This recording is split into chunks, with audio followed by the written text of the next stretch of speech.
8979 заседание Совета Безопасности объявляется открытым. Предварительная повестка дня данного заседания гласит: письмо постоянного представителя Украины при Организации Объединенных Наций от 28 февраля 2014 года на имя председателя Совета Безопасности. С. 2014-136. Повестка дня утверждается. На основании правила 37 Временных правил процедуры Совета я приглашаю принять участие в данном заседании представителей Австралии, Австрии, Андорры, Антигуа и Барбуды, Багамских островов, Белиза, Бельгии, Болгарии, Боснии и Герцеговины, Ботсваны, Венгрии, Гватемалы, Германии, Греции, Грузии, Дании, Доминиканской Республики, Исландии, Испании, Италии, Канады, Кипра, Колумбии, Коста-Рики, Кувейта, Латвии, Либерии, Литвы, Лихтенштейна, Люксембурга, Мальты, Нигера, Нидерландов, Новой Зеландии, Панамы, Парагвая, Перу, Польши, Португалии, Федеративных Штатов Микронезии, Республики Молдовы, Республики Корея, Румынии, Самоа, Сингапура, Словакии, Словении, Тимора-Лешти, Тринидада и Тобаго, Турции, Украины, Фиджи, Финляндии, Черногории, Чешской Республики, Чили, Швейцарии, Швеции и Эквадора. Решение принимается.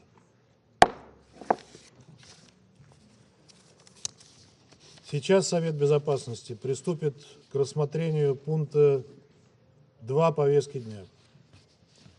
На рассмотрении членов Совета находится документ С-2022-155, текст проекта резолюции, представленного Австралией, Австрией, Албанией, Андоррой, Антигуой и Барбудой, Багамскими островами, Белизом, Бельгией, Болгарией, Боснией и Герцеговиной, Ботсваной, Венгрией, Гватемалой, Германией, Грецией, Грузией, Данией, Доминиканской Республикой, Ирландией, Исландией, Испанией, Италией, Канадой, Кипром, Колумбией, Коста-Рикой, Кувейтом, Латвией, Либерией, Литвой, Лихтенштейном, Люксембургом, Мальтой, Нигером, Нидерландами, Новой Зеландией,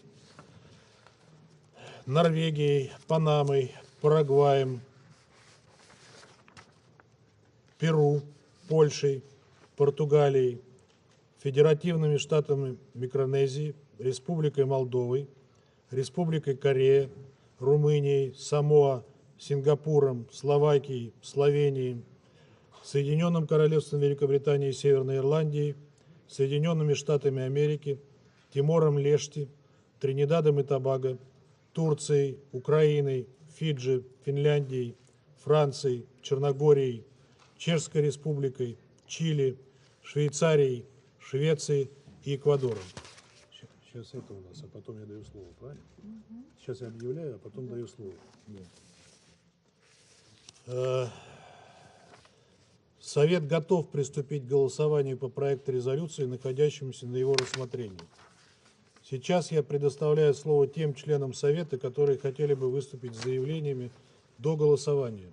Я предоставляю слово представителю Соединенных Штатов.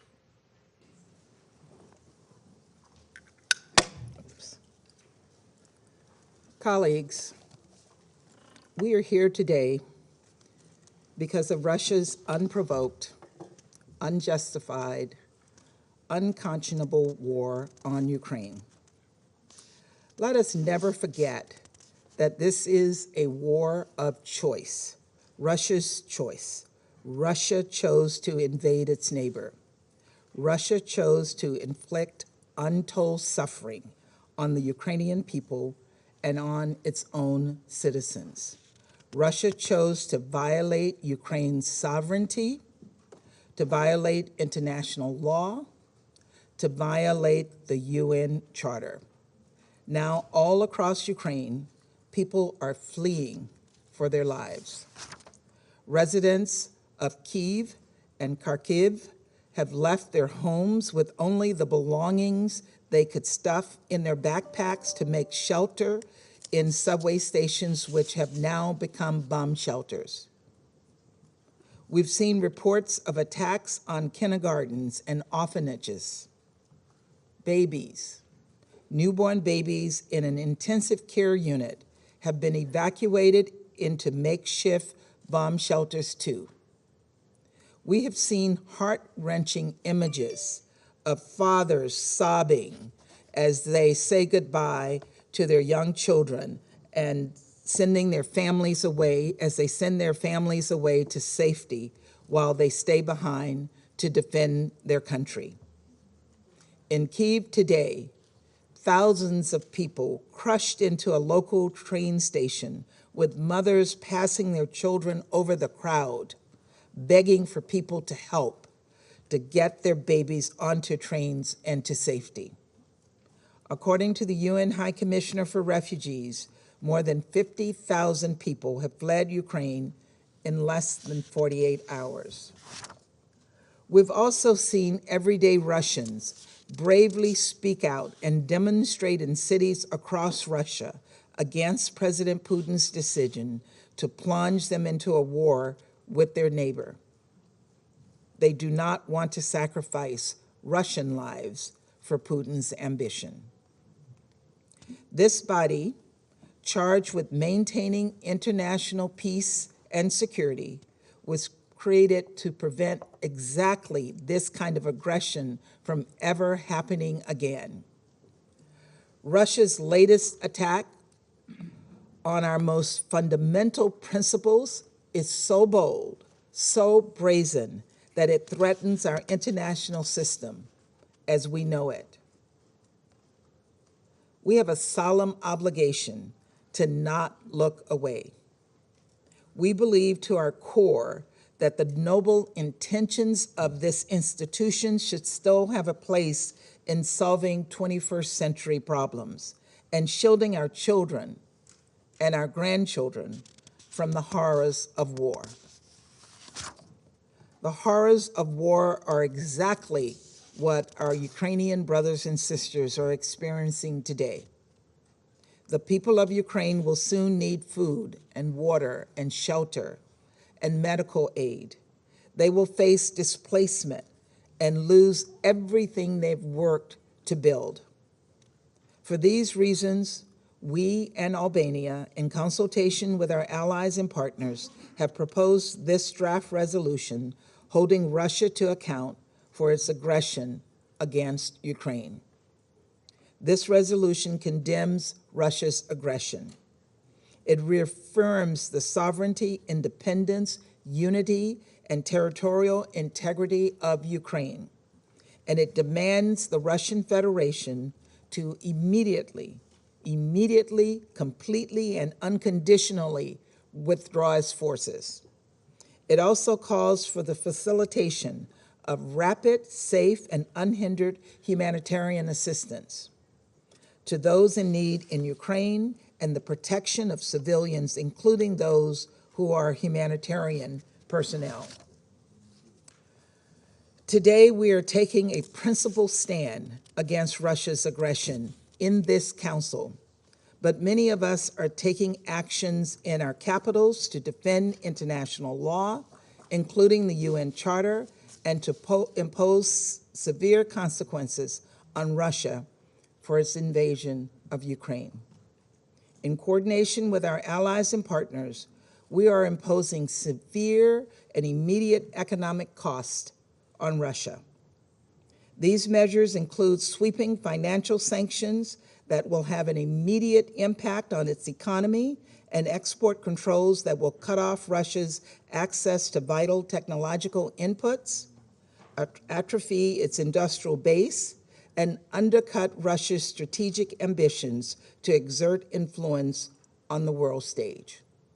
In addition, as was just announced, President Biden will be sanctioning President Putin himself, along with Foreign Minister Lavrov and members of Russia's national security team.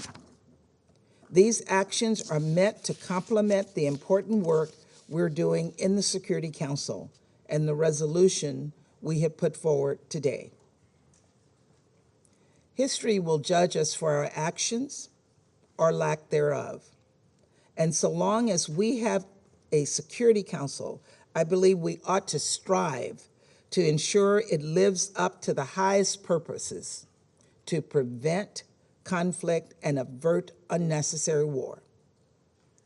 Russia has already subverted that mission, but at a minimum, at the very minimum, the rest of us have an obligation to object and to stand up for the UN Charter. To those who say all parties are culpable, I say that is a clear cop-out. One country is invading another. Russia is the aggressor here. There is no middle ground. Any doubters, I say, look at the kindergarten that was bombed this morning. Take a hard look. To those who say there is a special history between Russia and Ukraine that somehow excuses the war, I say we should all think carefully who that label might apply to next. And as I said on Monday night, President Putin asserted that Russia has a rightful claim to all territories from the Russian Empire. And just a few hours ago, Russia threatened Finland and Sweden with military and political repercussions. Responsible member states do not invade their neighbors. They do not commit violence against their neighbors just because they have the ability to do so. That is the entire purpose of our international system. That is fundamentally the point of the Security Council and the United Nations. So, colleagues, this is a simple vote today. Let me put it plainly. Vote yes if you believe in upholding the UN Charter. Vote yes if you support Ukraine's or any state's right to sovereignty and territorial integrity. Vote yes if you believe Russia should be held to account for its actions. Vote no or abstain if you do not uphold the Charter and align yourselves with the aggressive and unprovoked actions of Russia. Just as Russia had a choice, so do you. Thank you. Спасибо. Сейчас я предоставляю слово представителю Албании.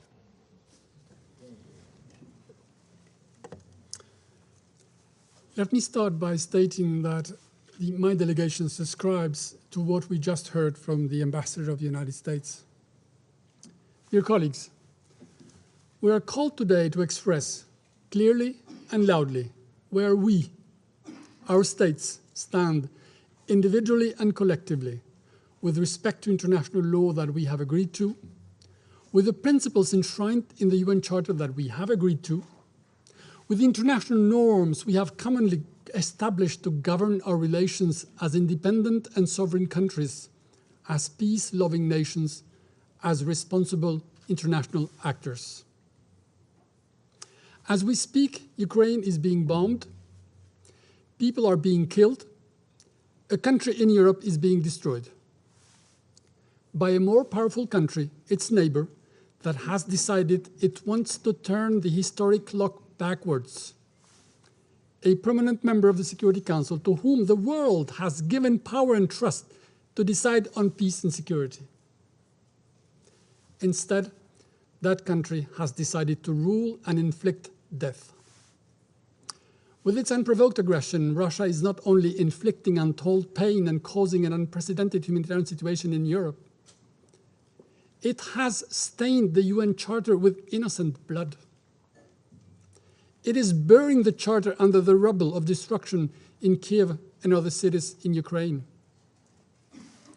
We must say no, and it is not too late to stop this madness. Dear colleagues, the resolution that Albania and the United States, together with many partners, have presented condemns Russia's actions, underscores that Russia must immediately cease its use of force against Ukraine and withdraw its forces. It calls upon Russia to abide by the Minsk agreements.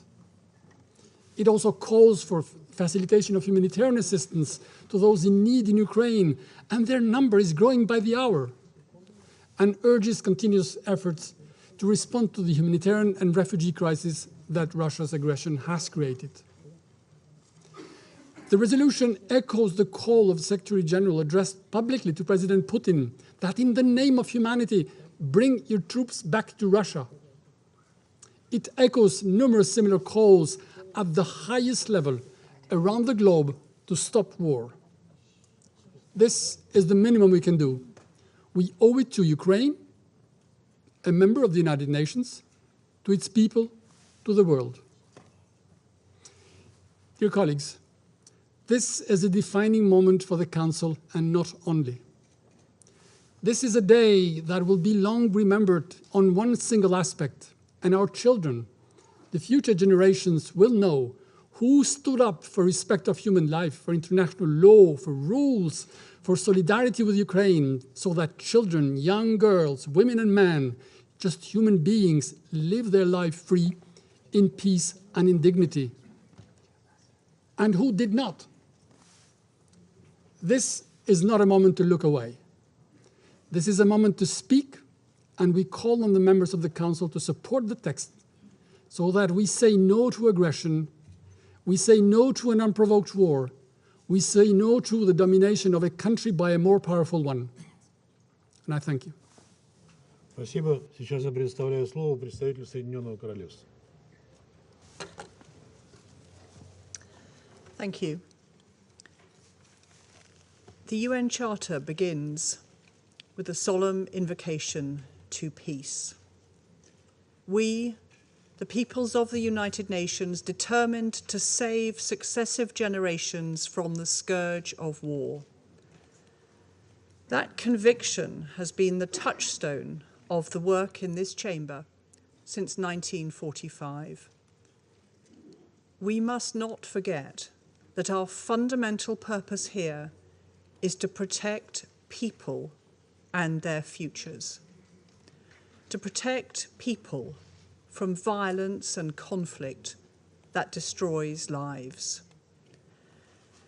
As we speak, women and children in Kyiv, young families in Odessa, pensioners in Kharkiv, and civilians all over Ukraine are sheltering from Russia's military onslaught. First, Russia claimed this was all Western hysteria. Then they said it was about Donetsk and Luhansk. Now they are bombing Kiev. We have seen dreadful images of Russian tanks crushing civilians in the Ukrainian capital. A country of 44 million people is being attacked on all fronts. Colleagues, the resolution we are voting on today is a message to those people that the world is on your side and stands with the Ukrainian people. It's a message to the world that the rules we built together must be defended, because otherwise, who might be next? It's a message to Russia as well, to the brave Russian citizens who are protesting a war they do not want. This resolution demands an end to this war. Colleagues, President Putin has launched a massive invasion of Ukraine. His aim is to remove its government and subjugate its people. No fog of war is thick enough to obscure a truth this clear. This is not self-defense under Article 51.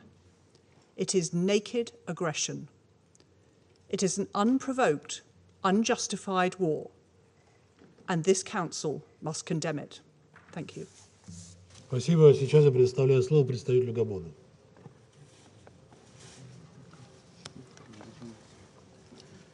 Merci, Monsieur le Président. Monsieur le Président, ce Conseil se trouve aujourd'hui face à ses responsabilités, dans sa capacité de réaffirmer les principes fondamentaux qui sous-tendent son existence. Les Nations Unies ont été créées au sortir d'une guerre sanglante, dans l'objectif principal de prévenir et d'empêcher toute autre belligérance meurtrière. Aujourd'hui, Alors que plusieurs nations et peuples du monde peinent encore à exorciser les stigmates des guerres lointaines, pendant que l'humanité cherche des réponses concrètes contre les vulnérabilités et fragilités multiples qui le menacent, nous n'avons pas besoin ni de guerre, ni de nouvelles peurs.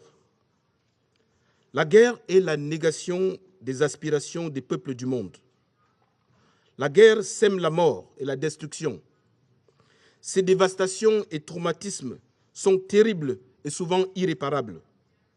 La guerre n'a jamais de réel vainqueur, mais ravive l'atrocité des douleurs en rendant chronique le cycle infernal des rancœurs. Chers collègues, parce que mon pays est attaché à la paix et aux principes qui fondent la Charte des Nations Unies, parce que mon pays milite pour un ordre international plus juste, fondé sur les règles, il va condamner aujourd'hui la guerre contre un membre des États des Nations Unies. Mon pays joindra sa voix à toutes celles qui aujourd'hui condamneront la guerre, avec l'espoir que notre élan de réaffirmation des principes de la Charte des Nations Unies ne sera plus jamais à géométrie variable et que les principes sur lesquels se fonde notre position aujourd'hui seront toujours défendus avec la même force et la même vigueur partout où ils auront à être bafoués. Chers collègues, la communauté internationale se doit de saisir ce momentum pour une autocritique sans concession et s'interdire partout dans le monde toute guerre de choix, toute guerre d'influence, toute guerre d'hégémonie, toute guerre de prédation de ressources, toute guerre injuste et déshumanisante. La scène internationale ne doit pas refléter l'image d'une jungle dans laquelle les nations sont soit chasseurs, soit chassés. Monsieur le Président, pour terminer, nous voulons réitérer notre appel à un cessez-le-feu immédiat et à la désescalade. Nous demandons aux belligérants de ne pas entraver l'accès de l'aide humanitaire aux populations qui en ont besoin. Nous appelons l'ensemble des parties à renouer le fil du dialogue et à privilégier le règlement pacifique de leurs différends. Quant à nous, chers collègues, membres du Conseil de sécurité, les responsabilités que nous avons à prendre aujourd'hui et chaque fois doivent se traduire par la défense, la réaffirmation et le renouvellement de nos engagements souscrits il y a 77 ans, ceux de préserver les générations présentes et futures du fléau de la guerre. Je vous remercie, Monsieur le Président. Спасибо. Сейчас я предоставляю слово представителю Мексики.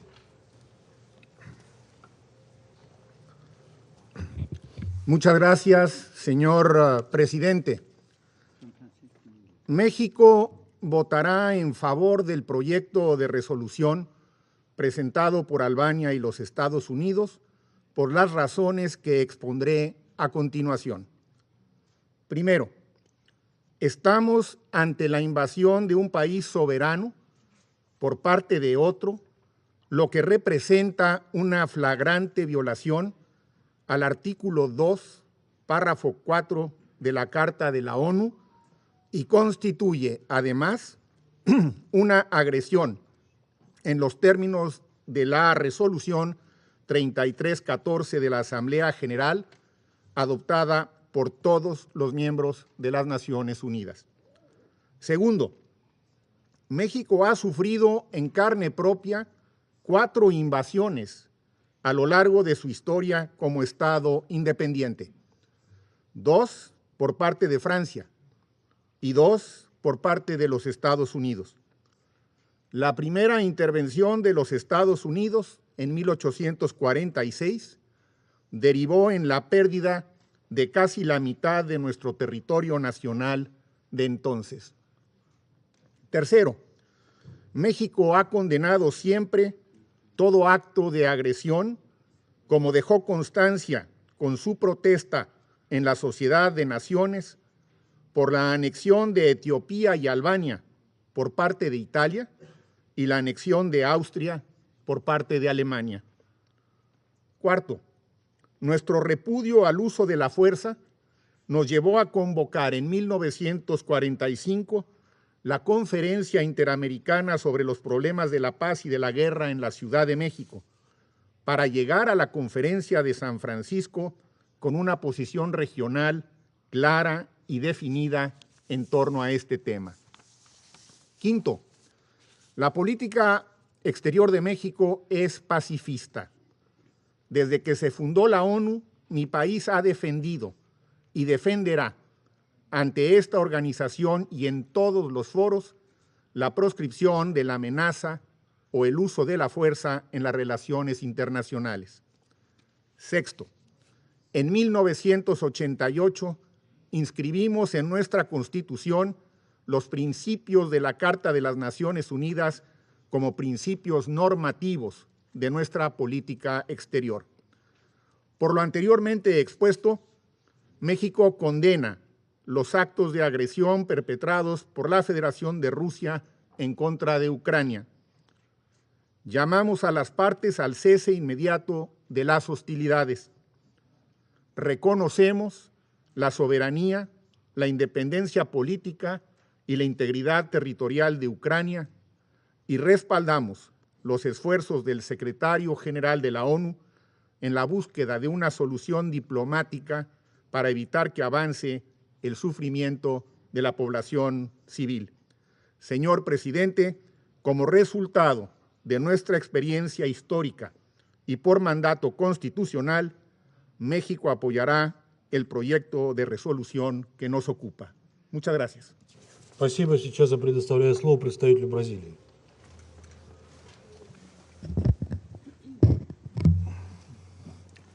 Thank you, Mr. President. Mr. President, we live in unprecedented circumstances of threat to the international order and a violation of the UN Charter. We are gravely concerned with the Russian military operations against targets in sovereign Ukrainian territory. We believe the Security Council should strive to show a united resolve in pursuing diplomatic solutions to all threats to international peace and security, and seek agreement also on the Ukrainian crisis.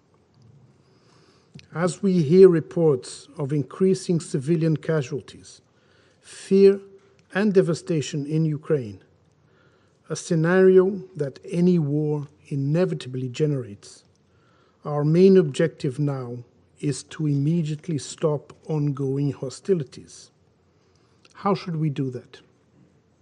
First, the Security Council must swiftly react to the use of force against the territorial integrity of a member state. A line has been crossed, and this Council cannot remain silent.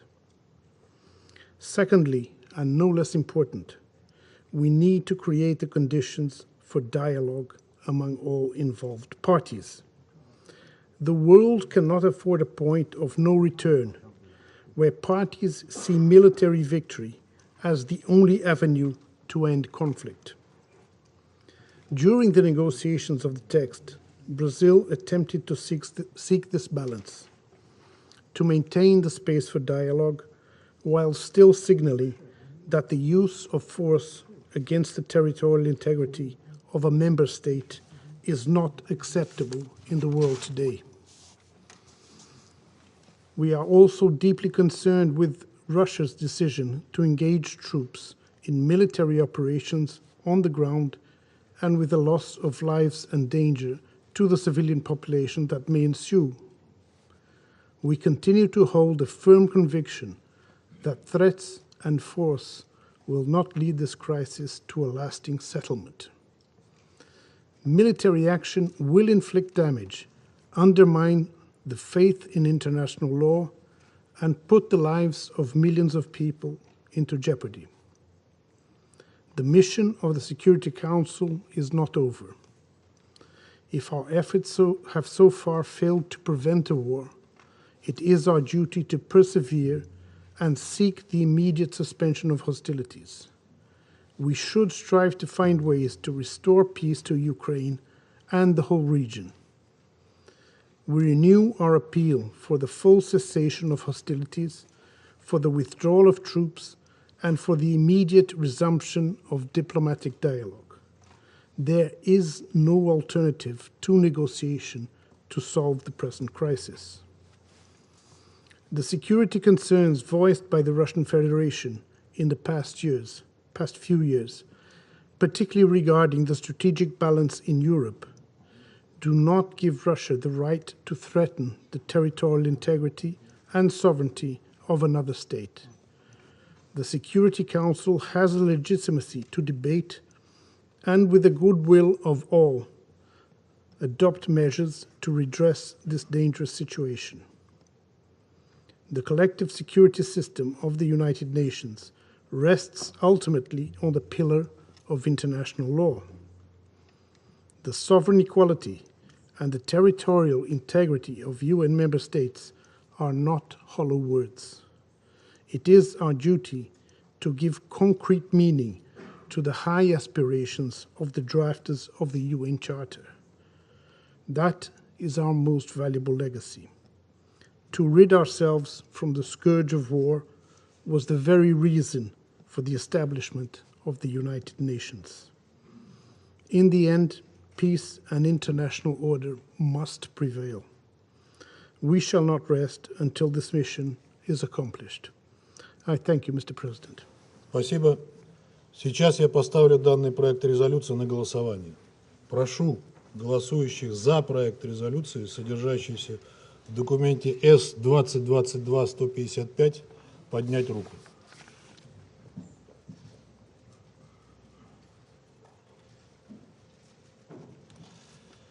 Кто против? Кто воздержался? Результаты голосования следующие. 11 голосов за, 1 голос против, 3 воздержалось. Проект резолюции не принимается, поскольку против него проголосовал постоянный член Совета Безопасности. Сейчас я предоставляю слово тем членам Совета, которые хотели бы выступить с заявлениями после голосования. Я предоставляю слово представителю Албании.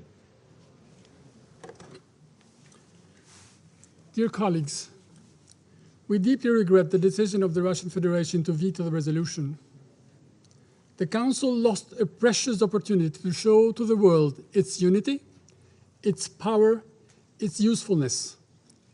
Instead, it was blocked, it was taken hostage.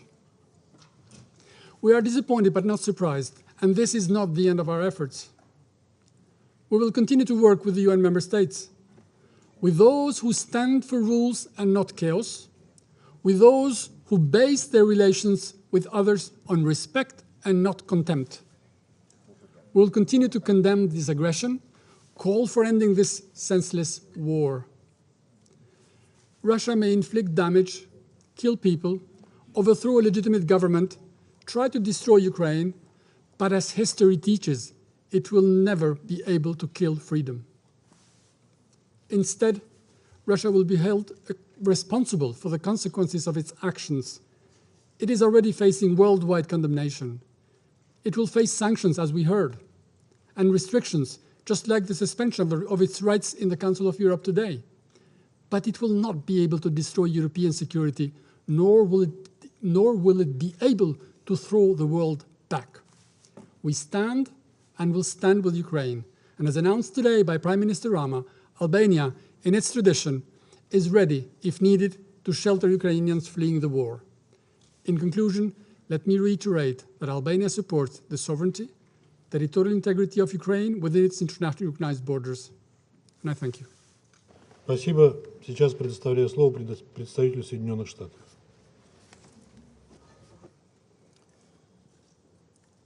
Colleagues, not surprisingly, Russia exercised its veto power today in an effort to protect Russia's premeditated, unprovoked, unjustified, and unconscionable war in Ukraine.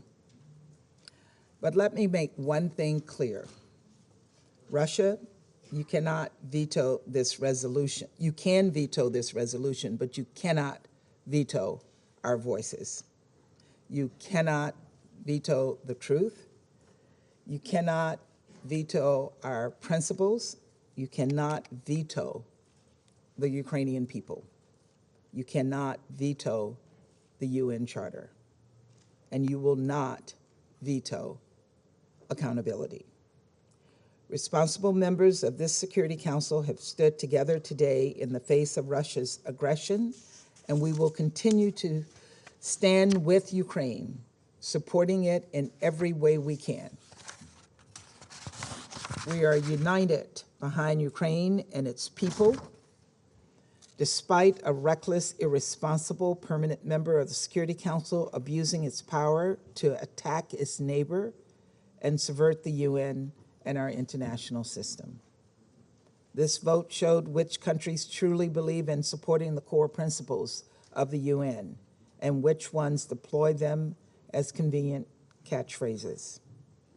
This vote showed which Security Council members support the UN Charter and which ones do not.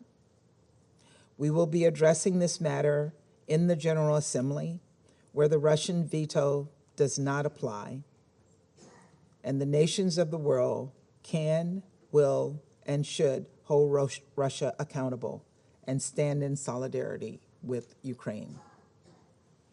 Before I conclude, I want to commend the true and tremendous courage we are seeing from the Ukrainian people.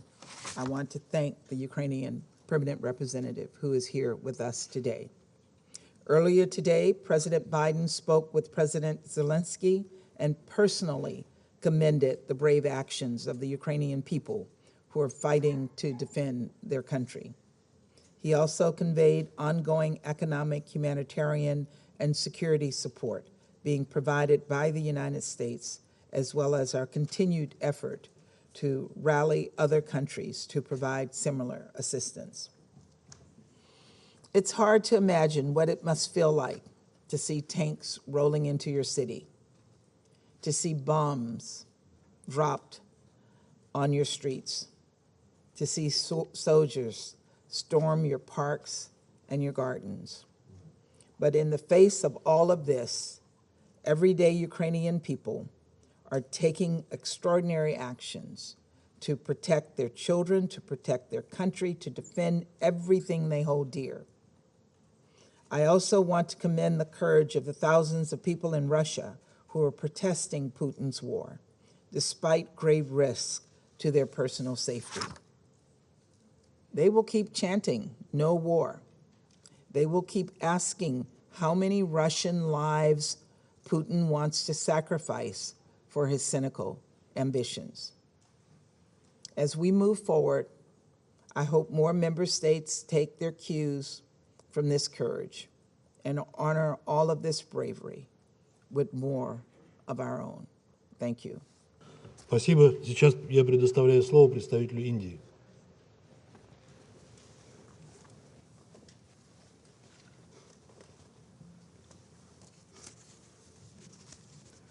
Mr. President, India is deeply disturbed by the recent turn of developments in Ukraine. We urge that all efforts are made for the immediate cessation of violence and hostilities. No solution can ever be arrived at the cost of human lives.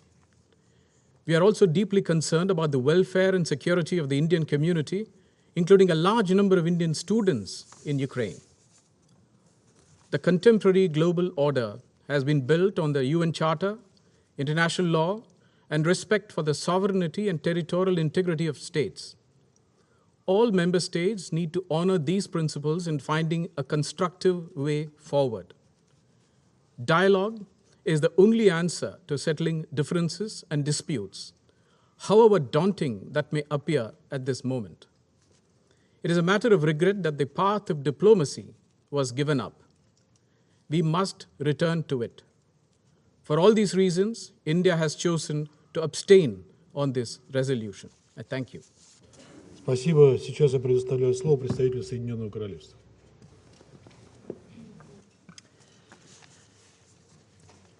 Colleagues, a large majority of the Council has just voted in favour of a resolution aimed at stopping war. The resolution has not been adopted only because of the single veto of the permanent member of this Council who is perpetrating that conflict. Russia claims that its invasion of Ukraine is in self-defence. This is absurd.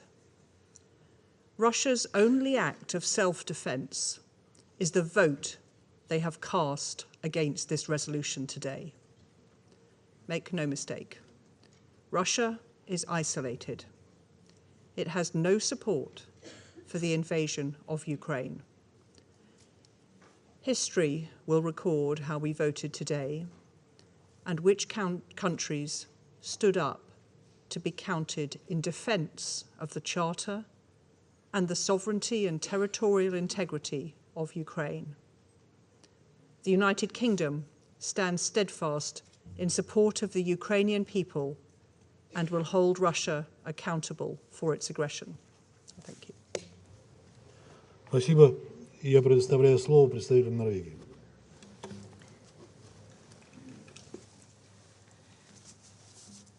President, Norway voted in favor of the draft resolution. We deeply regret Russia's veto. Preventing an ending act of aggression is a direct responsibility of this Council. A veto cast by the aggressor undermines the purpose of the Security Council. It is a violation of the very foundation of the UN Charter. Furthermore, in the spirit of the Charter, Russia as a party should have abstained from voting on this resolution. On Wednesday, as we sat here in the Council chamber, we could see the shocking first images of what now amounts to a full-scale Russian invasion of a free and independent UN member state. We can only imagine the hardship the people of Ukraine is going through. With their tanks, missiles, bombs, planes, warships, and cyber attacks, the Russian Federation's aggression not only violates the independence, sovereignty, and territorial integrity of Ukraine, it also constitutes a serious breach of international peace and security. Russia has disregarded the very core principle of the rule-based world order that the United Nations has stood for since the Second World War. Let me be absolutely clear. Norway insists that the Russian Federation immediately, completely, and unconditionally stops all fighting and withdraws all of its forces from the territory of Ukraine. Russia must respect the principles and purposes of the UN Charter. Norway expresses full solidarity with Ukraine and the Ukrainian people in the face of Russian aggression. Indeed, we already see the dire consequences for civilians, with casualties and injuries of large numbers of children, women, and men. We fear increased suffering in the time ahead, with potentially large numbers of casualties and extensive destruction of civilian infrastructure, such as schools, medical facilities, water, and electricity plants. We see fighting unfolding in and around urban areas. We are deeply concerned about the long-term and protracted harm to the civilian population caused by such warfare, including by the use of heavy explosive weapons. We already see mass displacement. This will only increase, together with trauma, family separation, and missing persons. The situation is a tragedy, both for individuals and the Ukrainian society at large. The parties to the conflict in Ukraine must comply with their obligation under international law, including human rights law and international humanitarian law, and ensure the protection of the civilian population and detainees. Space for neutral and impartial and independent humanitarian action must be protected to ensure safe, rapid, and unimpeded humanitarian access to those in need. We condemn in the strongest possible terms Russia's military aggression against Ukraine. This Council must now carry out the great responsibility of its mandate and act in a determined and united manner to stop the ongoing aggression against a UN member state. We also condemn Belarus for facilitating these attacks. Norway will join our allies and partners in swift and concrete countermeasures. This includes the alignment of Norway to the intensified sanctions of the European Union. Let me conclude by reiterating Norway's unwavering support for Ukraine's sovereignty, territorial integrity within its internationally recognized borders. Thank you. Спасибо. Сейчас я предоставляю слово представителю Ирландии. Mr. President, Ireland voted in favour of the draft resolution presented by the United States and Albania in response to the flagrant violation of the UN Charter, of international law, and of the sovereignty and territorial integrity of Ukraine by the Russian Federation. The Russian Federation has turned its back on diplomacy. It has spurned genuine offers of dialogue and rejected repeated calls from the international community for de-escalation. Instead, it has launched an unjustified and unprovoked attack on Ukraine, an attack that continues today to rain death and destruction on Ukraine and its people. We condemn these actions outright. In casting our vote today, we do so in full solidarity with the people of Ukraine. This Council has a responsibility to act in the face of conflict, to protect international peace and security, to uphold the principles the world agreed upon in response to the utter devastation of the Second World War. This is not a responsibility that Ireland takes lightly, yet it is one that we were prevented from discharging today in spite of the clear and declared will of the great majority of this Council's members. Mr. President, we deeply regret the use of the veto today by the Russian Federation. The veto is an anachronism which has no place in today's world.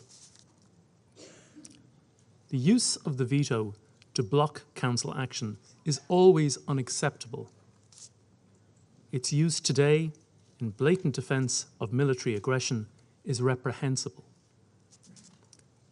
However, the veto in no way obscures the plain facts of Russian aggression against Ukraine, nor will it hinder the international community's response to Russia's blatant breaches of international law, as demonstrated by the broad co-sponsorship of today's resolution by the wider UN membership.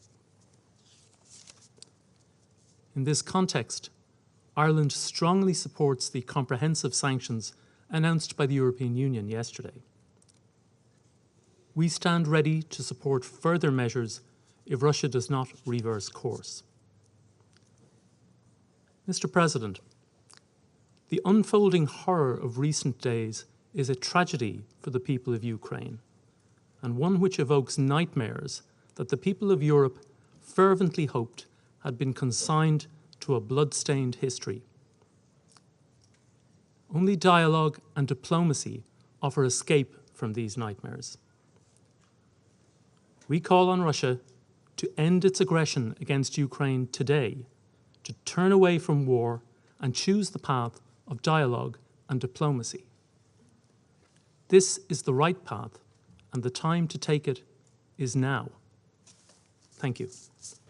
Спасибо. Сейчас я предоставляю слово представителю Франции.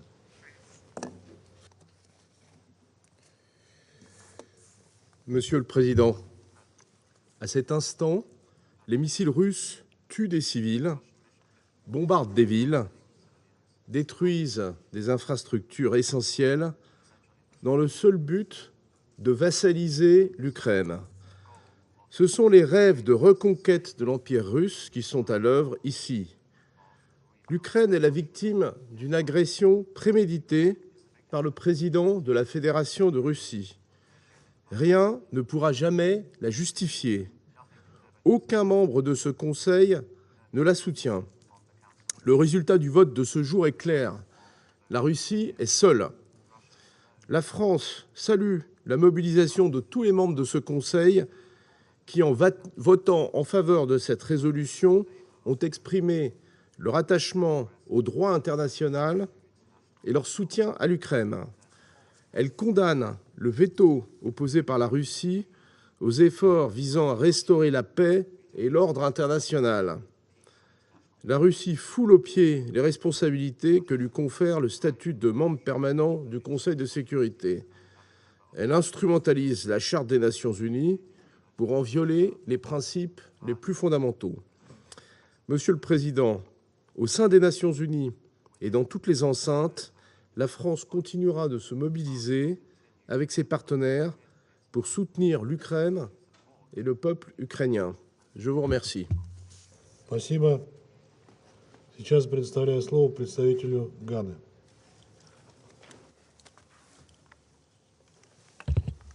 Thank you, Mr. President.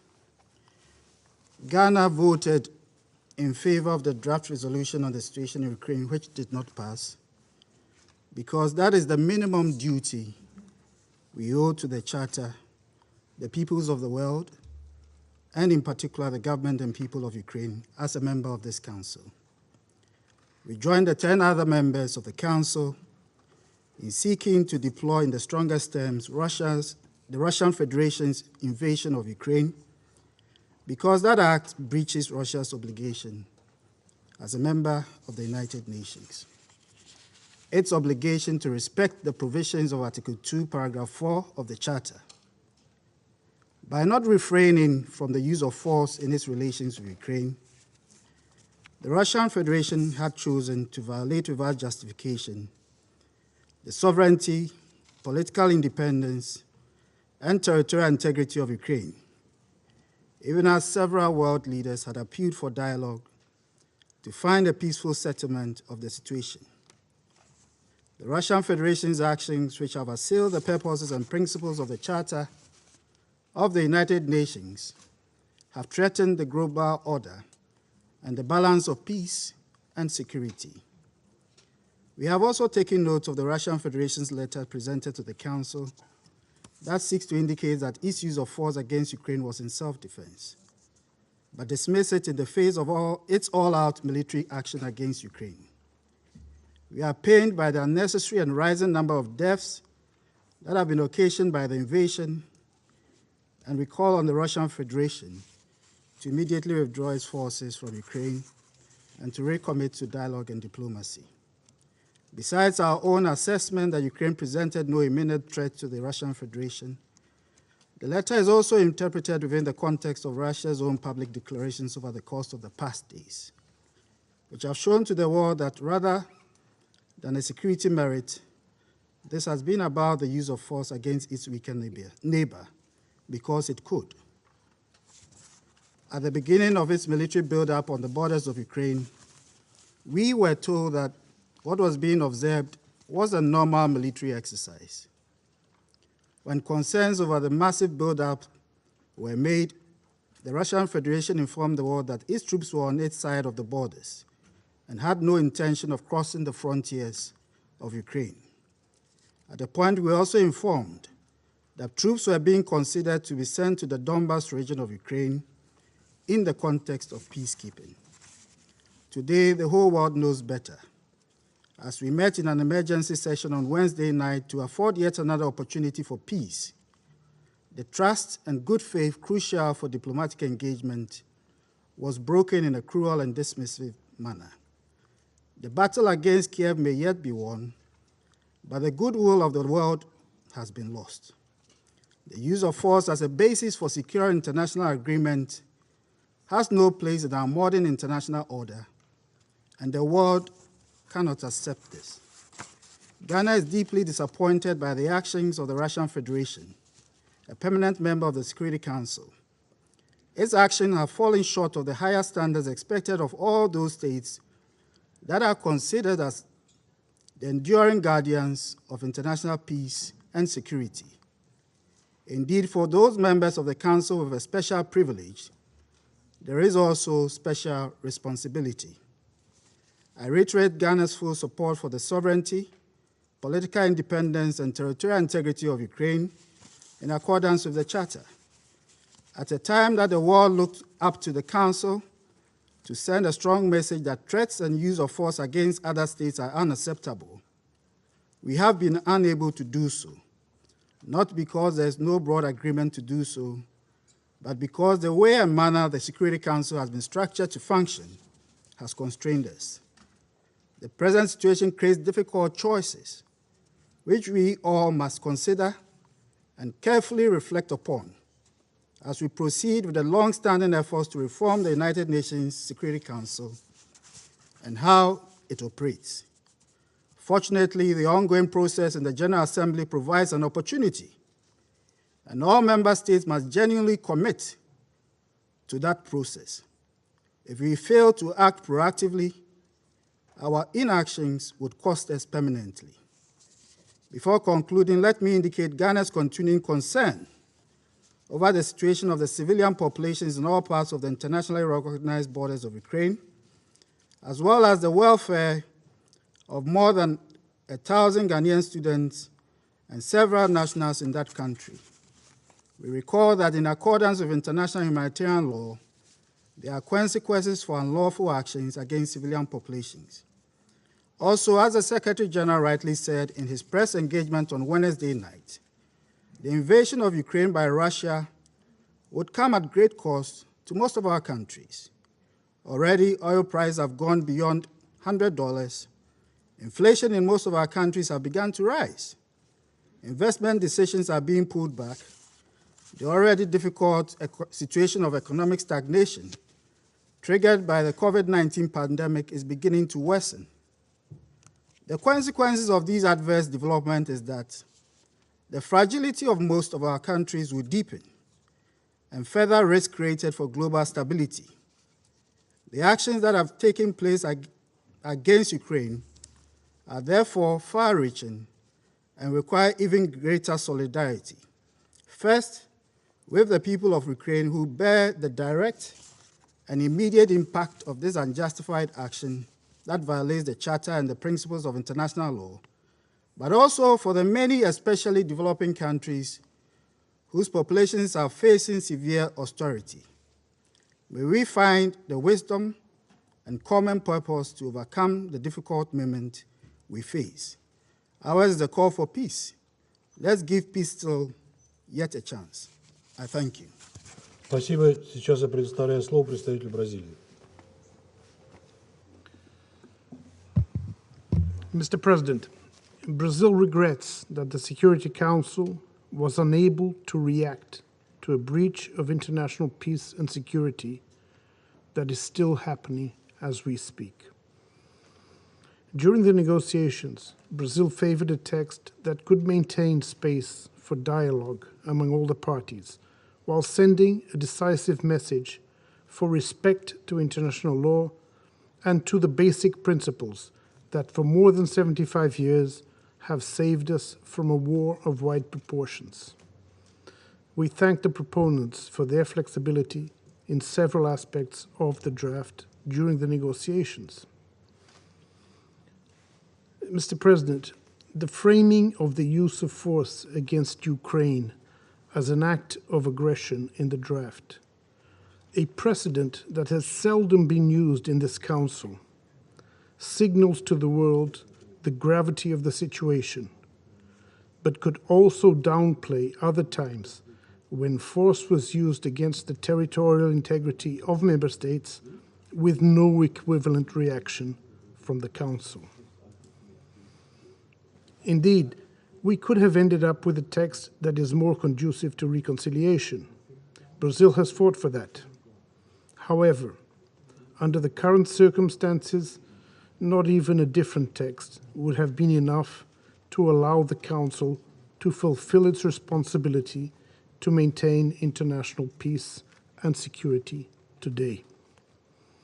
No country, elected or non-elected, with or without veto power, should be able to use force against the territorial integrity of another state with no Council reaction. The Council's paralysis, when world peace is at stake, could lead to its irrelevance when we need it most. It is our collective responsibility not to allow this to happen. I thank you. Спасибо. Сейчас я предоставляю слово представителю Объединенных Арабских Эмиратов. Thank you, Mr. President. The serious developments in Ukraine, we all agree, undermine regional and international peace and security. And throughout this crisis, my country has consistently called for de-escalation and dialogue. We placed great hope in the various diplomatic initiatives and channels aimed at resolving the crisis. And those calls reflected our alarm at the consequences of this crisis for civilians present in Ukraine, as well as for the region and for the international community. And we emphasize the importance of ensuring that humanitarian assistance reaches those in need and call on all parties to respect international humanitarian law, prioritize the protection of civilians, and allow for the unhindered delivery of humanitarian assistance. We further believe that every member state of the United Nations has the right to security, sovereignty, independence, and territorial integrity. Being from the Middle East, we are intimately aware of the critical importance of a stable regional security environment and of de-escalation, diplomacy, and dialogue as the basis for that security. Similarly, we understand from experience and share the need for inclusive and consultative processes. We support the draft resolution's emphasis on the need to adhere to the principles of international law and to the Charter of the United Nations. And that must be the basis of the resumption of dialogue and the pathway forward now that that resolution has not been adopted. The UAE restates its commitment to the territorial integrity, sovereignty, and independence of all member states of the United Nations. We urge for immediate de-escalation and cessation of hostilities, and we once more underscore our readiness to work with members of this Council towards that goal. The results of this vote were a foregone conclusion, but the avenues for dialogue and diplomacy must remain open more urgently than ever before, and we must pursue them together. This is the clear sentiment that this Council is united on. Thank you. Спасибо. Сейчас я предоставляю слово представителю Кении. Mr. President, Kenya has voted in favor of the draft resolution to affirm Article 2 of the United Nations Charter that all members shall refrain in their international relations from the threat or use of force against the territorial integrity or political independence of any state. We voted yes to register our opposition to the breaching of the territorial integrity of Ukraine by the Russian Federation.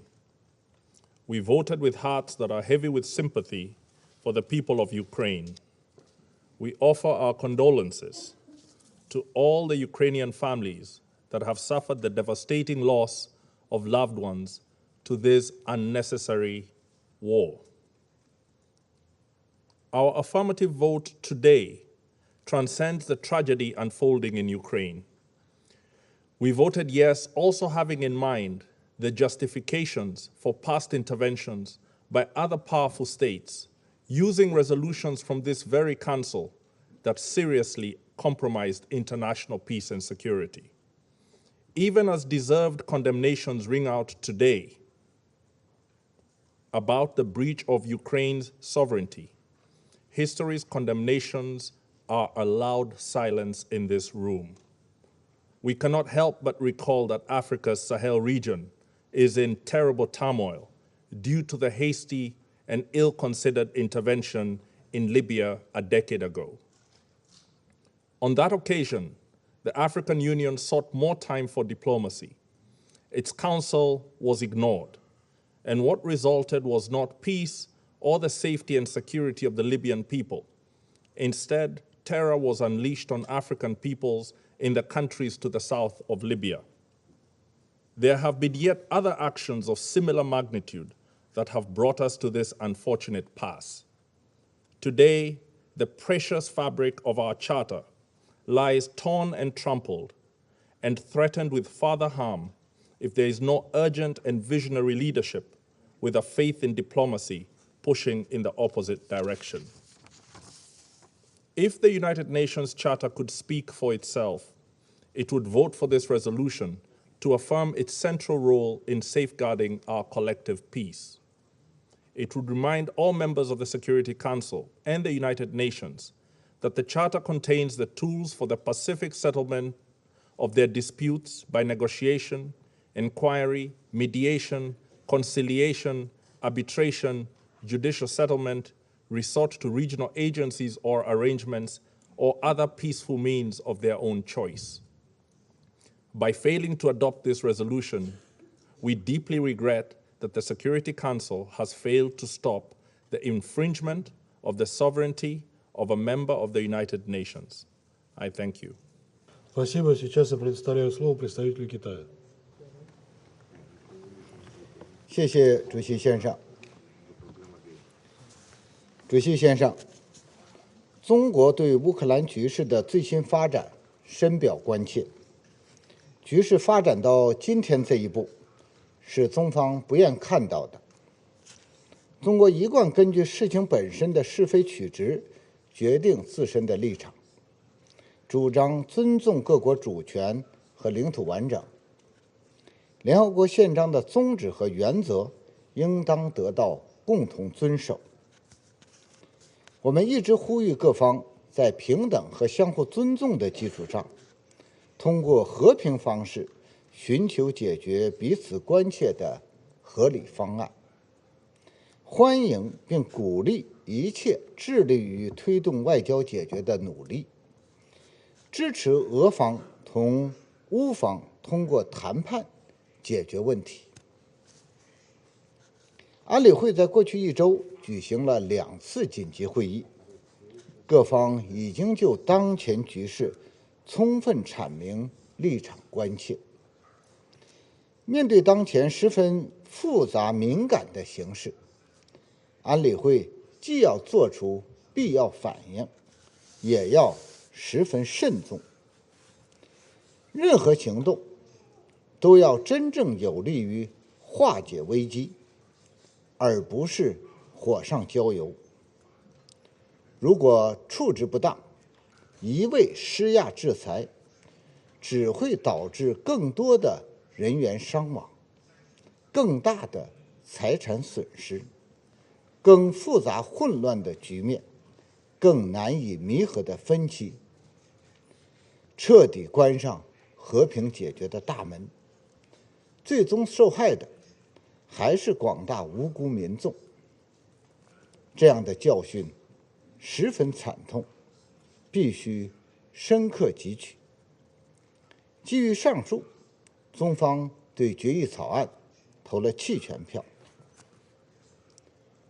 我想强调，乌克兰问题不是今天才出现的，当前事态也不是一夜之间突然发生的，而是各种因素长期共同作用的结果。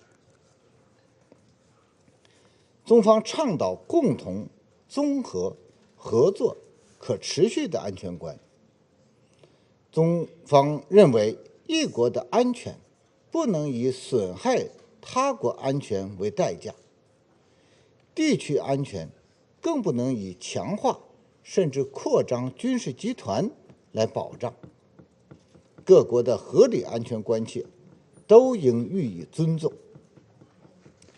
在北约连续5轮东扩的情况下，俄罗斯在安全方面的正当诉求理应得到重视和妥善解决。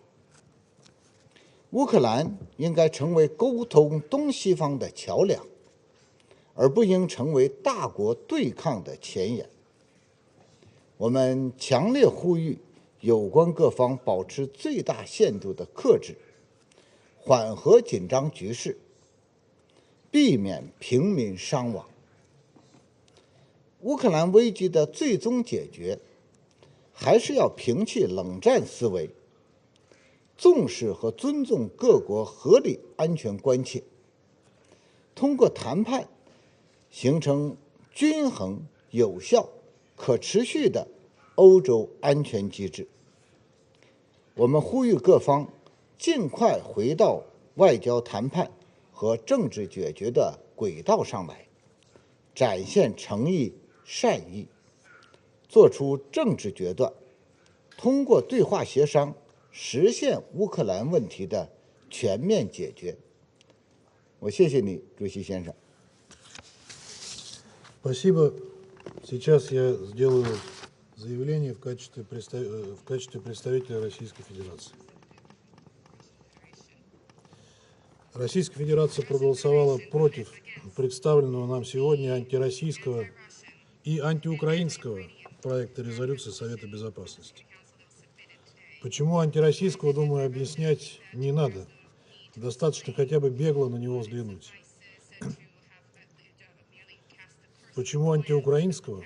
Потому что этот документ, вне всякого сомнения, противоречит коренным интересам украинского народа, поскольку пытается спасти и закрепить на Украине ту систему власти, которая подвела эту страну к трагедии, длящейся вот уже как минимум 8 лет. Благодарим тех, кто не стал поддерживать этот проект. Не стану отвечать тем, кто только что обвинял Россию в злоупотреблении правом вето. Главная причина нашего негативного голосования – это не то, что есть в проекте, а то, чего там нет. Если бы его авторы попытались придать ему хотя бы отдаленно напоминающий сбалансированный документ вид, они не оставили бы за скобками вопросы, о которых нельзя забывать в контексте украинской проблемы. В частности, за скобками осталось то, как пришедшая к власти в результате неконституционного госпереворота в Киеве в феврале 2014 года майданная хунта развязала войну против жителей востока страны, обстреливая мирные кварталы из пушек и систем залпового огня и сбрасывая на дончан и луганчан бомбы. Осталось за скобками то, как украинская власть при попустительстве своих западных покровителей последовательно и цинично уходила от выполнения минских договоренностей, стержневым элементом которых был прямой диалог с жителями востока страны. При этом размещенные на линии соприкосновения украинские каратели, прежде всего из радикальных и неонацистских батальонов, методично, день за днем, обстреливали жилые районы ЛНР и ДНР, убивая женщин, детей, стариков. Это, кстати, продолжается сегодня. Только сегодня погибло 4 мирных жителя от рук украинских вооруженных сил. А как можно не упомянуть про леденящие кровь преступления укронацистов за эти 8 лет? Про заживо сгоревших протестующих против Майдана в Одессе. Про расстрел мирных протестующих на самом Майдане неизвестными снайперами. Расследование обеих этих трагедий майданный режим целенаправленно заматывал. При этом виновные в одесской трагедии известны и особо не скрываются. А вот альтернативные расследования и признание самих снайперов недвусмысленно подтверждают, что бойня на площади Независимости была провокацией лидеров Майдана.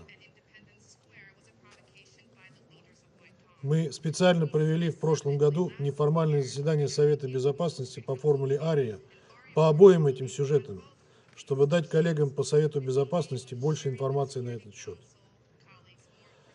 Однако в ответ в лучшем случае услышали от западных партнеров лишь штампованные клише о российской пропаганде.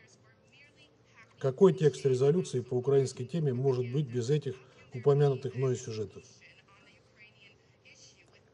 Хорошо было бы включить в проекте честную оценку роли в раздувании украинского кризиса наших западных коллег, которые не только стояли за майданным переворотом, но и фактически выдали Киеву карт-бланш на любые действия и шаги, немыслимые для любого цивилизованного государства. Здесь и вопиющая дискриминация русского языка и, соответственно, русскоязычных жителей. И прославление пособников Гитлера вкупе с запретом на чествование настоящих героев Украины, освобождавших ее от нацизма. И созданный религиозный раскол в этой стране. Под ваши сказки о торжестве демократии на Украине майданные власти националисты занимались безнаказанными убийствами политических оппонентов, преследовали оппозицию, закрывали оппозиционные телеканалы, где можно было почерпнуть хотя бы относительную объективную информацию. 6 из таких телеканалов были закрыты только при Зеленском. А как забыть о накачке Украины оружием, из которого потом убивались мирные жители на Донбассе?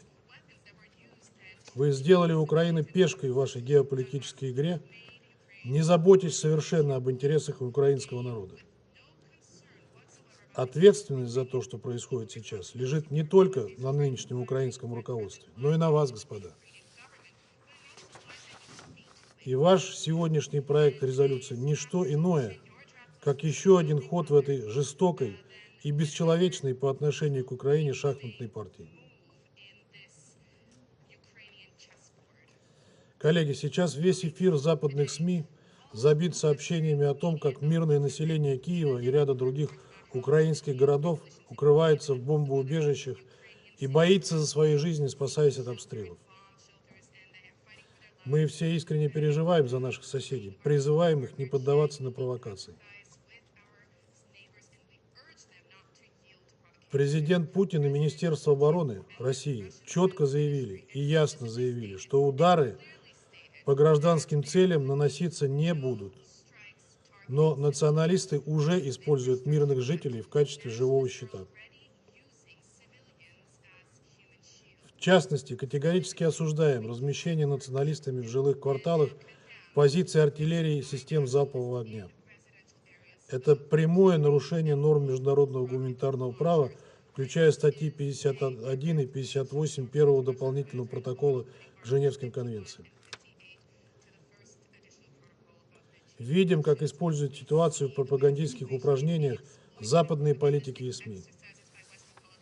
Хочу спросить их, а где вы были 8 лет? Почему вас не трогали обстрелы и убийства на Донбассе?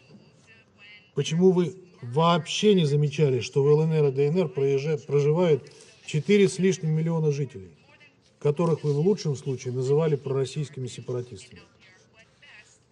Почему не одернули Порошенко, который сказал, что жители Донбасса будут гнить в подвалах? Или Зеленского, который называл их нелюдями и особами?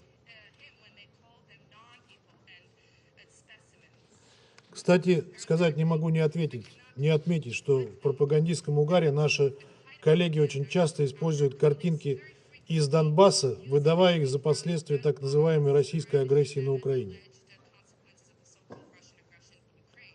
Таких фейков сейчас очень много. Такими фейками сейчас переполнен интернет и многие телеграм-каналы. Как и видеороликами о российских ударах по мирным кварталам, которые снимались в других регионах мира и к Украине отношения не имеют. На сегодня на это обратила внимание британская корпорация BBC, выпустив статью «Ukraine conflict. Many misleading images have been shared online». Здесь есть все. И фотографии с парадов, и фотографии американских самолетов, которые бомбили Ливию, и фотографии из Сирии, и даже взрыв в Бейруте, который выдается как то, что происходило на Украине. Я перешлю вам этот ролик, уважаемые эту статью, уважаемые члены Совета Безопасности.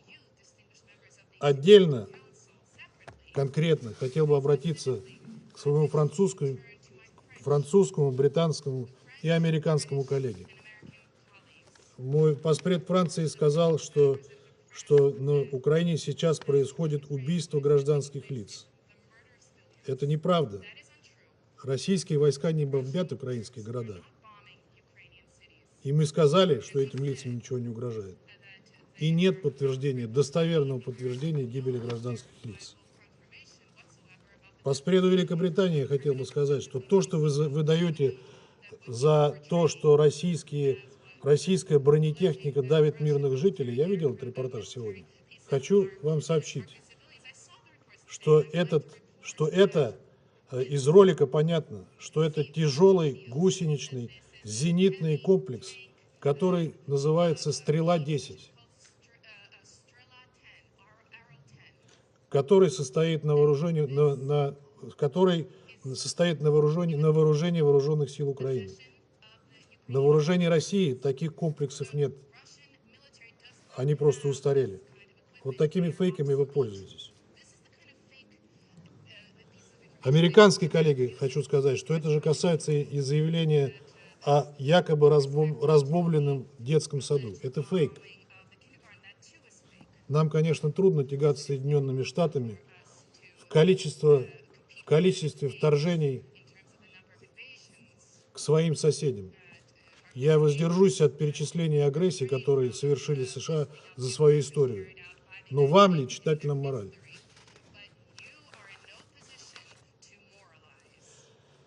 В заключение хочу подчеркнуть, мы не ведем войну с Украиной и украинским народом, а проводим специальную военную операцию против националистов и для защиты жителей Донбасса, денацификации и демилитаризации. Эти задачи будут достаточно скоро выполнены, и украинский народ получит возможность вновь самостоятельно решать свою судьбу, живя в этом мире, при этом в мире, добрососедстве и сотрудничестве со всеми соседями.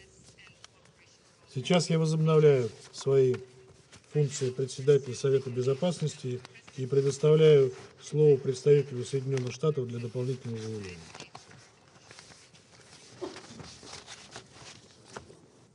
Colleagues, I asked to take the floor for a different reason, and so I'm not going to respond to the atrocious lies and propaganda and misinformation that you just heard from our Russian colleague. What I asked to take the floor for was to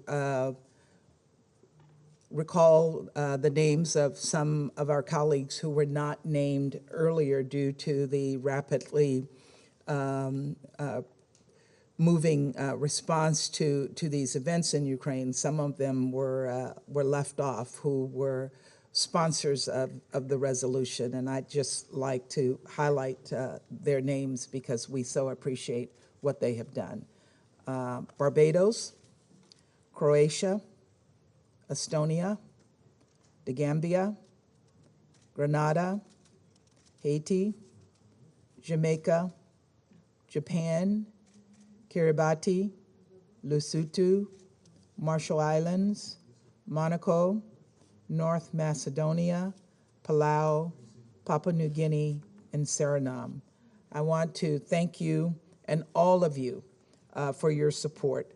We will continue to all speak in one voice in the days ahead to address the atrocious situation that we see happening every day on the ground, despite what we've heard from our Russian colleagues. I now thank you.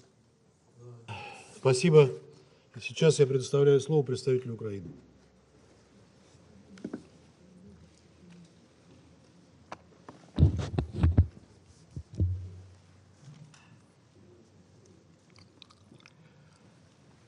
Distinguished members of the Security Council, I will not dignify the Russian diabolical script that is rather a letter of application for an upscale seat in the hell by commenting it. I would like to use this opportunity to thank the parents of every ambassador here, to thank the people of the democratic nations who put these ambassadors in their seats, to tell the children of those ambassadors that they should be proud of their parents, that they have voted in favor of the resolution. I thank my good friend Nicolas from France, Rolando from Brazil, my good friend Hajar from Albania, Linda, Barbara, Mona, my good friend from Mexico, Martin from Kenya, Ireland, Ghana, Gabon. I thank dozens and dozens of co-sponsors who would vote in favor of their resolution should they have a chance to vote, but they will have this chance in days to come. The draft recalls the obligation of all states under Article 2 of the UN Charter to refrain in their international relations from the threat or use of force against the territorial integrity or political independence of any state. The draft called on Russia to stop its offensive against Ukraine. And the memories are very fresh. The Security Council was discussing the ways to prevent the war quite recently in this very chamber. And at the very same moment, deadly airstrikes were dropped on civilian heads across my country. And the Russian troops crossed the Ukrainian border from the territory of Russia. The territory of Belarus was used for missile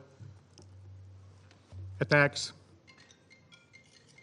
and the troops were marching from the occupied parts of the Ukraine's Donbass and Crimea. Last night was the most horrific for Kiev since, just imagine, 1941, when it was attacked by Nazis.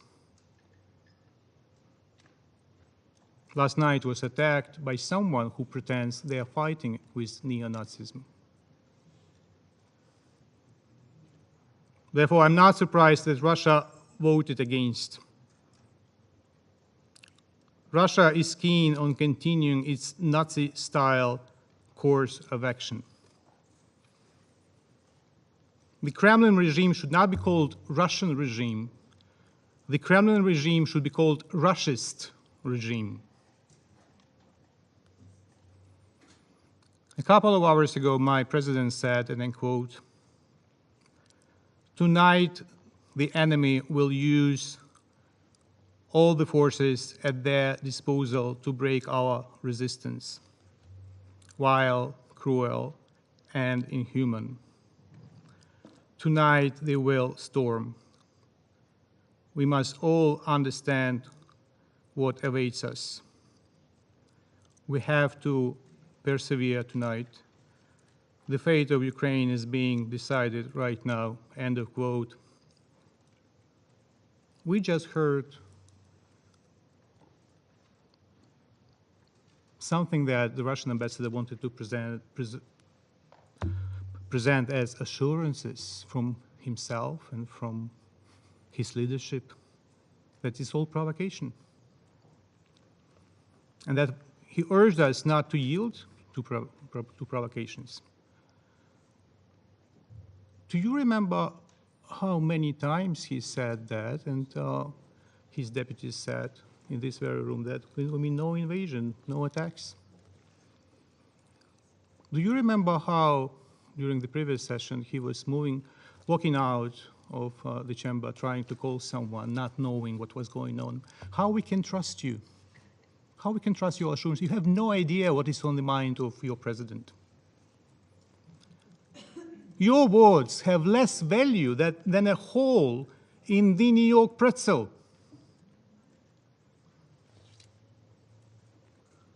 The Russian Federation that occupied by treachery the seat of the Security Council member in 1991 violates daily not only the Charter, but also the provisional rules of procedure of this Council. Because if Russia did not violate the provisional rules, then Mr. Nebenzia had to follow Rule 20. Let me quote. I begin the quote. For the proper fulfillment of the responsibilities of the presidency, he should not preside over the Council during the consideration of a particular question with which the member he represents, that's the Russian Federation, is directly connected. He, the rule reads, shall indicate his decision to the Council not to preside.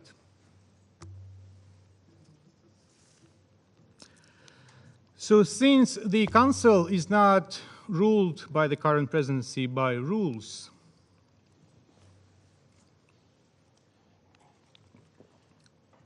I will be probably also unruly. And I will ask all of you to dedicate a moment of complete silence to pray or to meditate if you do not believe in God, for peace, to pray for souls of those who has been already killed, for souls of those who may be killed. And I invite the Russian ambassador to pray for salvation. Please, ladies and gentlemen, let us spend a moment in a complete silence. Прошу прощения, прежде чем мы перейдем к минуте молчания, я хочу включить в этот список тех людей, которые погибли за все эти годы на Донбассе. Они тоже заслуживают того, чтобы помянуть их. Любая человеческая жизнь драгоценна. Не надо забывать о них тоже. I do not excuse your rattle, but let's, ladies and gentlemen, spend a moment in complete silence. Thank you.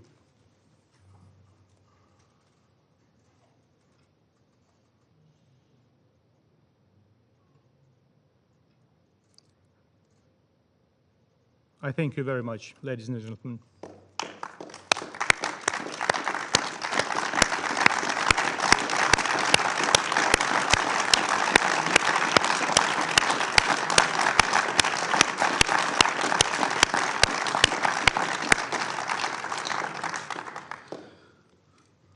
Let me continue with my statement.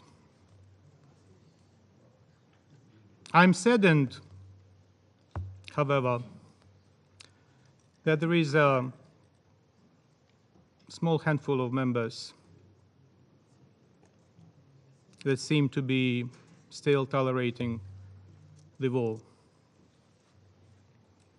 Any complex historical context could not be used to justify what is going on.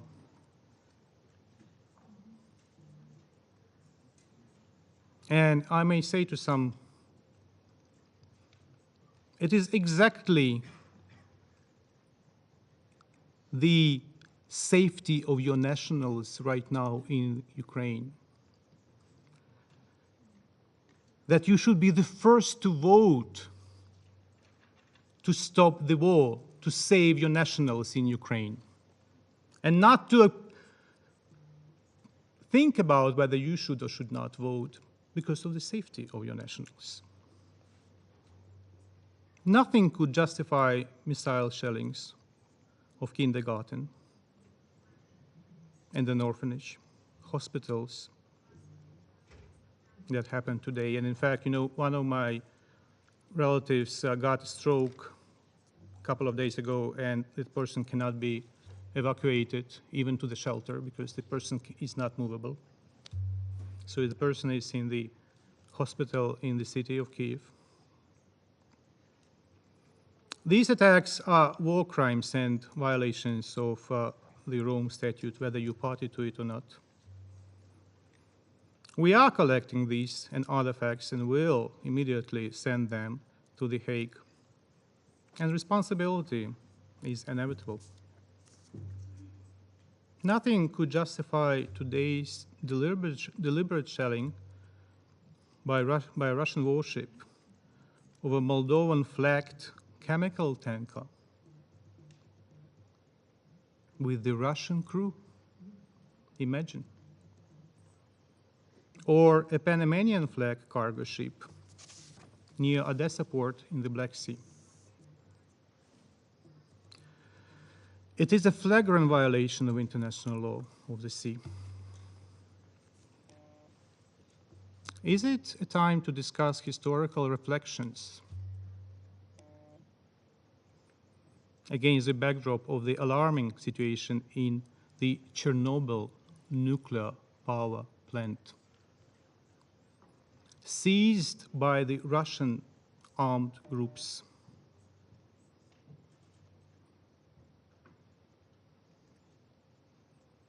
They detain the staff of the nuclear power plant, not allowing them to rotate as required by technical safety rules.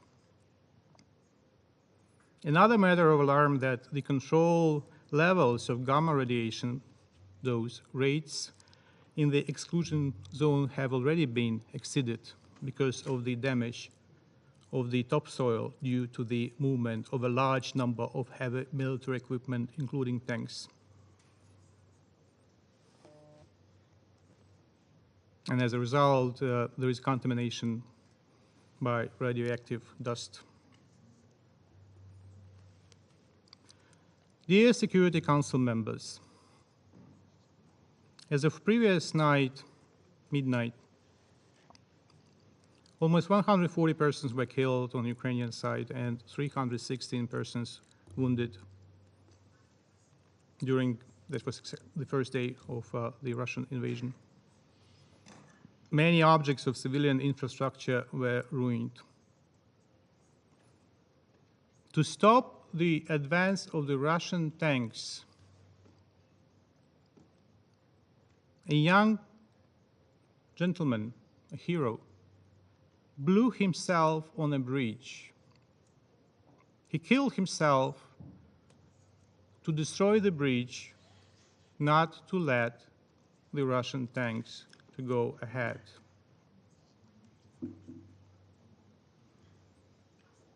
But the destruction takes place not only in cities. 80% of infrastructure of the small town of Shestya, located on the government-controlled part of Donbass, have been completely destroyed, according to the local administration. Occasionally, the name of the town is translated as happiness. That's actually the name of the town. Счастье, happiness. What a grotesque irony. It speaks volumes what kind of happiness the Russian Federation is bringing to Donbass, to Ukraine, to other nations. Sooner or later, if we continue to allow Russia to go ahead with its diabolical plan. And rest assured, Ambassador, there will be no hospitality to your troops on our territory.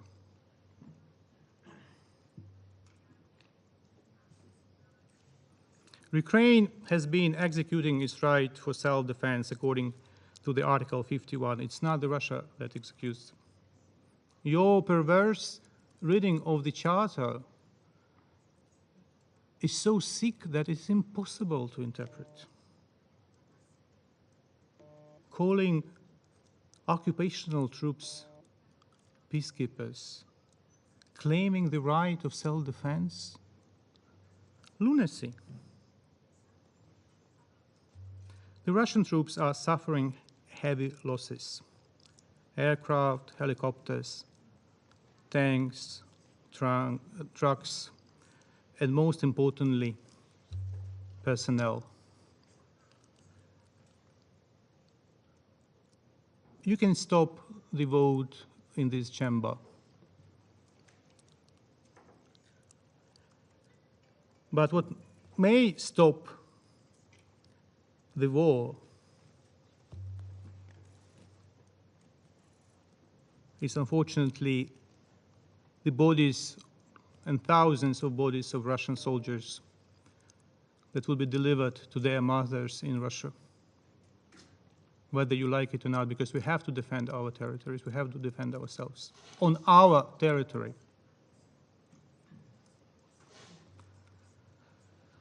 Thousands of Ukrainians have already joined the Ukrainian army or territorial defense forces. And the resolve and dedication of civilians joining the territorial defense forces is the best proof that we will not surrender, even if you succeed to temporarily occupy additional chunks of our territory.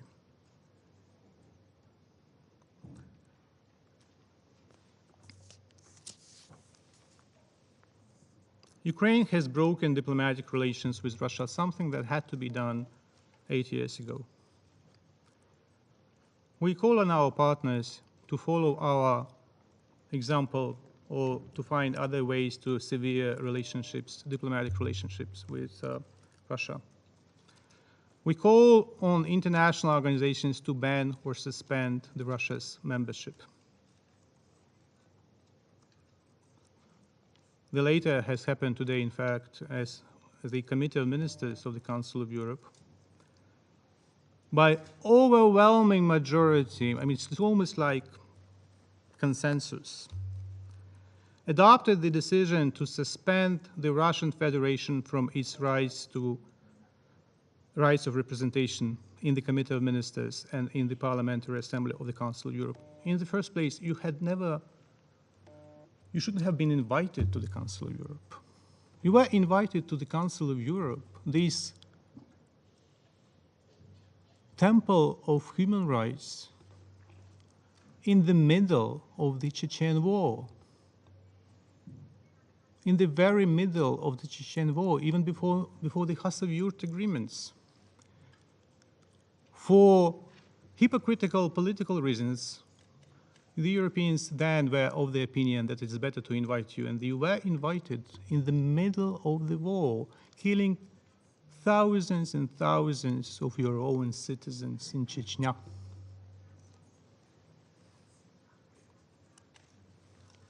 We count upon the proper reaction by the international community to medieval atrocities by Russia in Ukraine. For today, a number of countries have already imposed sanctions on Russia, and the burden must be heavy.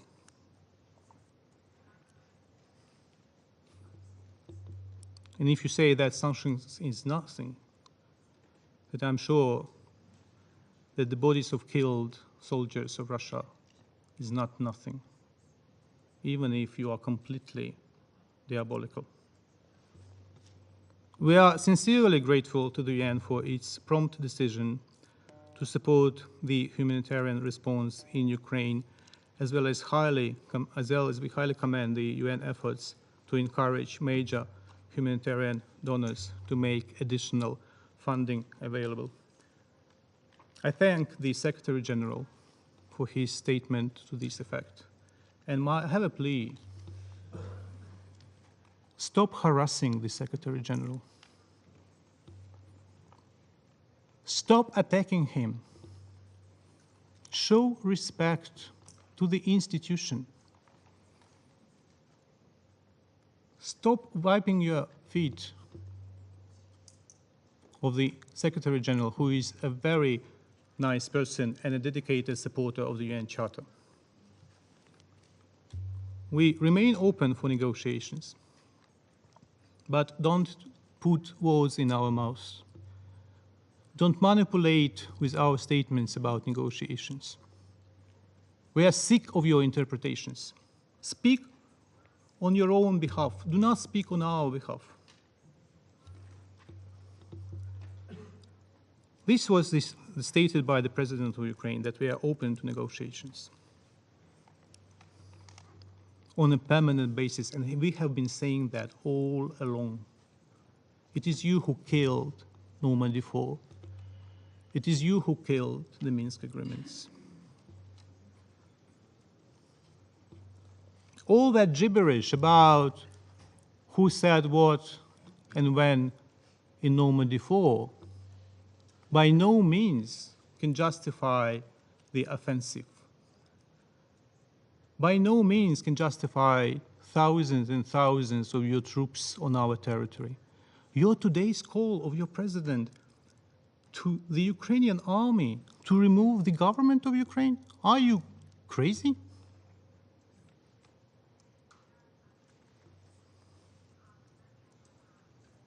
Show respect for the core principles enshrined in the UN Charter.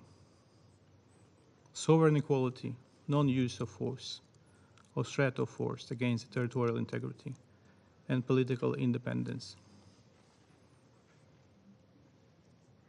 In my opening remarks, I said that parents of ambassadors here, all ambassadors but you, are proud of their children. And children of the ambassadors are proud of their parents. It's so painful to think what your family think about you when you lie every day. The Russian people deserve peace, democracy. The Russian people deserve liberty, and they will have it. If not tomorrow, because tomorrow is not possible, then probably in near future. Thank you. Список ораторов исчерпан, но прежде чем мы завершим заседание, я хочу прокомментировать только одну вещь и успокоить членов Совета. Я много и мог бы прокомментировать выступление постпреда Украины. Я оставлю на его совести то хамство, которое он позволяет себе, выступая, и не буду говорить об этом. Это дело его совести. Но я хочу сказать одну вещь. Вчера это сообщение Минобороны России. Вчера, 24 февраля, подразделениями воздушно-десантных войск России взята под полный контроль территория в районе Чернобыльской атомной электростанции. С военнослужащими отдельного батальона охраны атомной электростанции Украины достигнута договоренность о совместном обеспечении безопасности энергоблоков и саркофага Чернобыльской атомной электростанции. Мы не хотим, чтобы в Украине появилась грязная бомба. Представитель Минобороны отметил, что персонал станции продолжает обслуживать ее в штатном режиме и отслеживает радиоактивную обстановку. Радиоактивный фон в районе атомной электростанции в норме. А вот сообщение из Вены. Уровень радиации на Чернобыльской атомной электростанции низкий и угрозы для населения отсутствуют. Об этом заявил в пятницу генеральный директор Международного агентства по атомной энергии Рафаэль Гросси. Список ораторов исчерпан, заседание закрывается.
He will lead the coordination of all our efforts, including our humanitarian response on both sides of the contact line.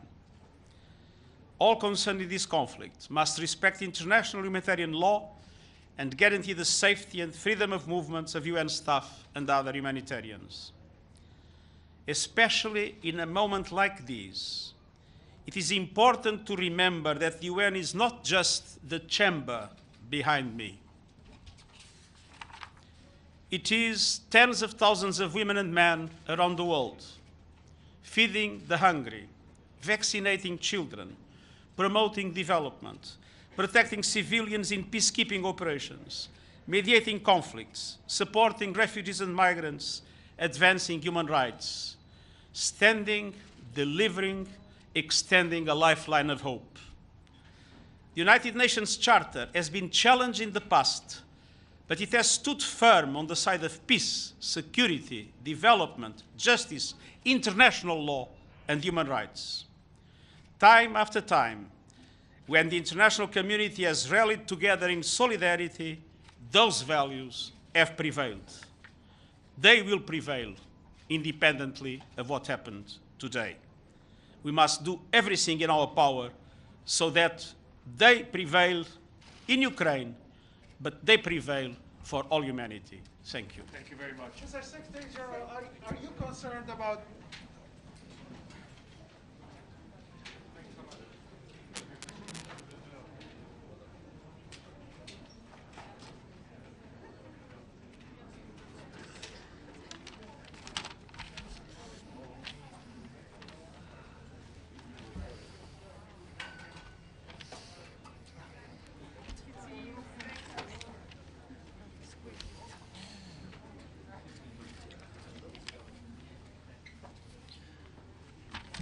Good evening.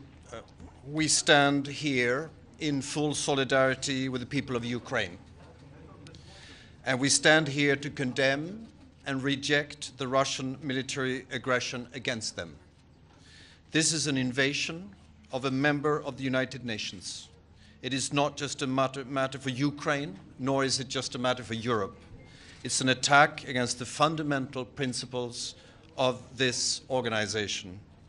As stated by the Secretary General, Russia's military offensive is a repudiation of the principles of the UN Charter. It must stop. We deeply regret the use of the veto by Russia this evening to block the resolution that was presented today. This has prevented the UN Security Council from fulfilling its role to maintain international peace and security, and it is another proof of Russia's isolation and blatant disrespect for the reaction of the world. The resolution was supported by all member states of the European Union and many partners from around the world. Together with Ukraine, we will now work for the General Assembly to demand an immediate withdrawal of Russian forces from Ukraine. The European Union has approved sanctions and other measures, including against the Russian leadership, that will have severe consequences for Russia, and we've done it together with our partners and allies. We deplore the tragic loss of life and human suffering caused by the Russian aggression, and the EU and its member states are deploying immense efforts to help the courageous people of Ukraine. Thank you very much. Thank you. Thank you all. Thank you.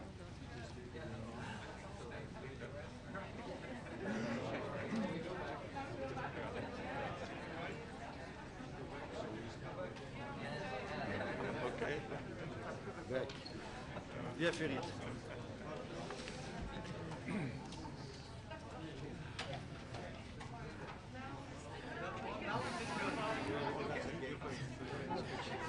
Good evening, and thank you for staying here this evening.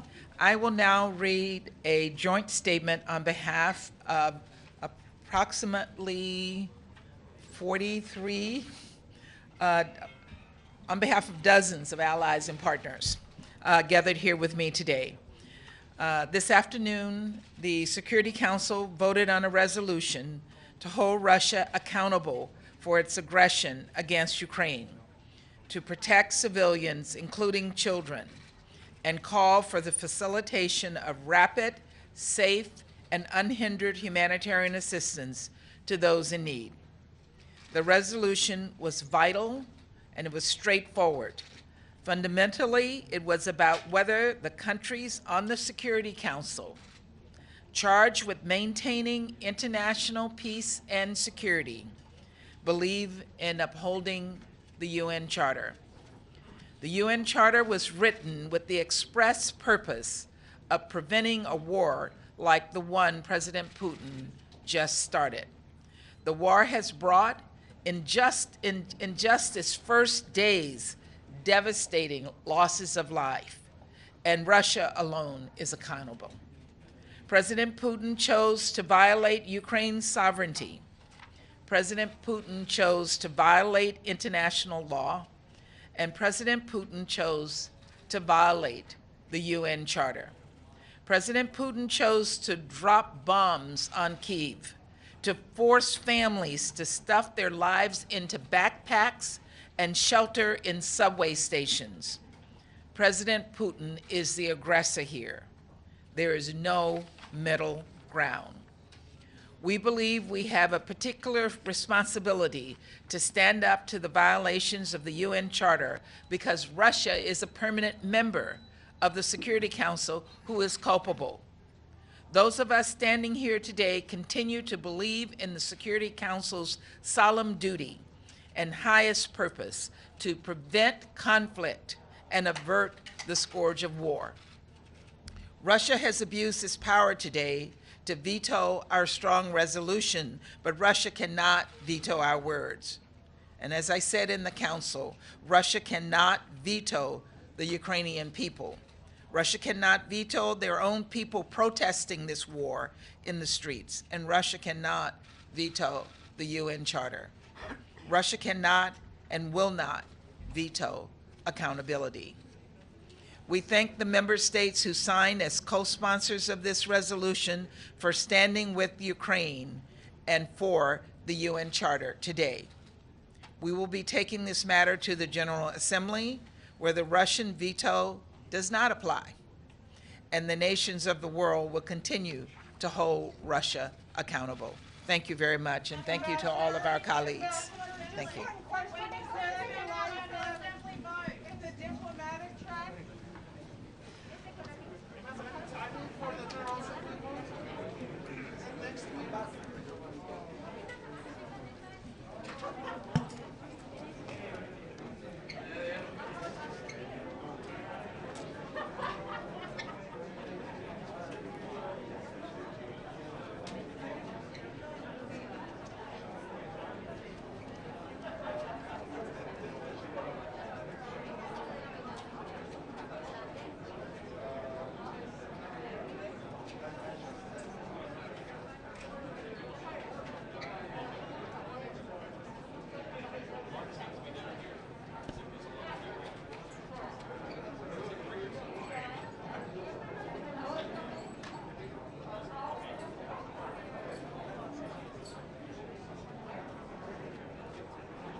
Ready?